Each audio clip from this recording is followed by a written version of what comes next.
Here's my 2005 Jetta. I'm taking it out of storage for summer. I have a brand new head unit from Atoto and some 3D printed parts that are going to make the install super easy. And some of the 3D printed parts are going to utilize a not well known aspect of this car where you can kind of like hide the USB neatly away through a scan port that they use in Europe. Don't mind the noise. This is the easiest install you could do or upgrade. Is this what I should be doing right now? Probably not. I still have yet to put the interior in. I still have to deal with the tires. I have a short shifter I want to install, and the least important, I have to do the timing belt. But we're gonna go forward with the Atoto install, and then I'm gonna go over it and review it. Slide this over the head unit, and it's a super nice fit. I'm actually really surprised that this is 3D printed. This is not going to be the easiest to take out because once it's in there, these tabs are going to lock, so I'm probably going to need a suction cup. I've already gone ahead and put in the antenna. I needed an adapter. When it comes to their wiring, make sure you go on Crutchfield and you just buy whatever they say to buy. I've already gone ahead and put this all together, and initially I had bought the wrong one. I'm going to throw in a clip there of my brother putting the right one together just for video purposes.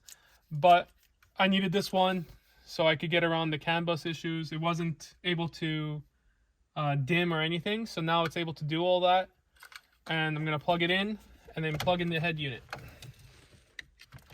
So this just plugs in, I believe, like this. No. So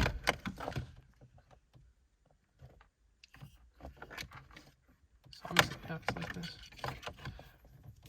These quad connectors are kind of tricky sometimes. Yeah, there we go. But when you latch them in, it's pretty satisfying because when you close it, it tucks it all in. I'm also going to, so that's connected now. This is the 3D printed part that I was talking about. There's like an OBD2 empty port here, which I'm going to run the USB through and pick it up on the other side. I'm not going to let you suffer through that. So I'm going to do that off camera and then install it.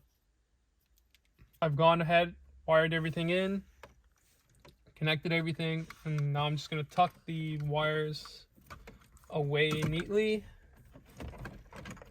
Well, as neatly as I could possibly do.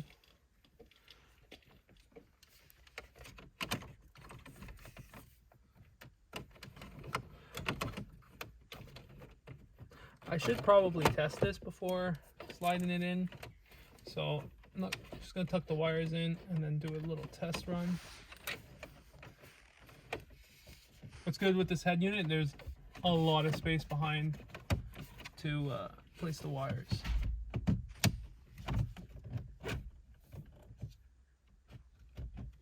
Okay.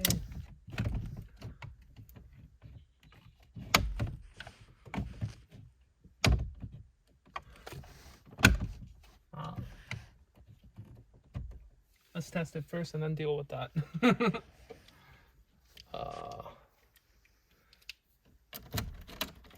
I'm gonna plug in the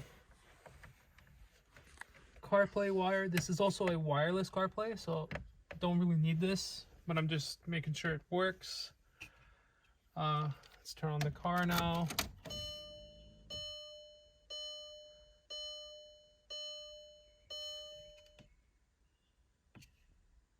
I think it does that the first time. Apparently all of this is customizable too, so you can put whatever you want.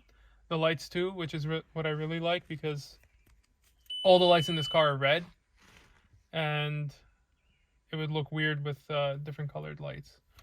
So it's the first startup, it's going to take a while. I guess it defaults straight. Okay. So everything works. Let's test the radio.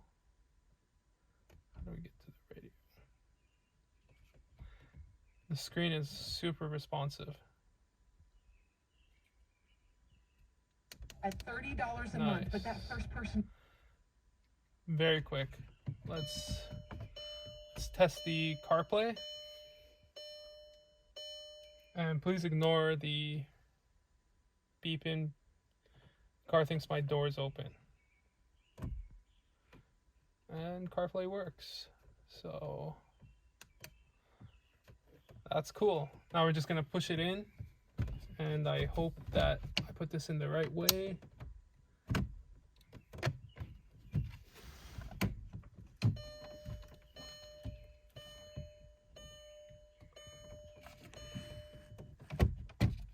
There we go. Oh, that's a clean fit. That's really clean. The screen's very nice. Doesn't feel cheap.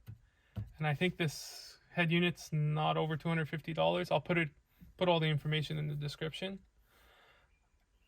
Let's check if the wireless CarPlay works. I'm gonna disconnect it. Let's go there. And let's turn on the Bluetooth.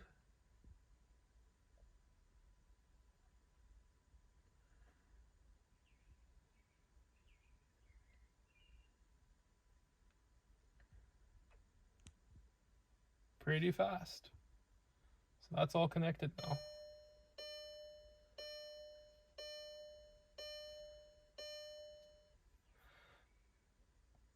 Nice. Okay. And this really feels good for $250, and especially to be able to get the wireless CarPlay at that price point, it's very nice. So just to put it into perspective, this is a radio I previously installed. It was, I'm gonna shut this off. It was a this actually should shut off too. There we go.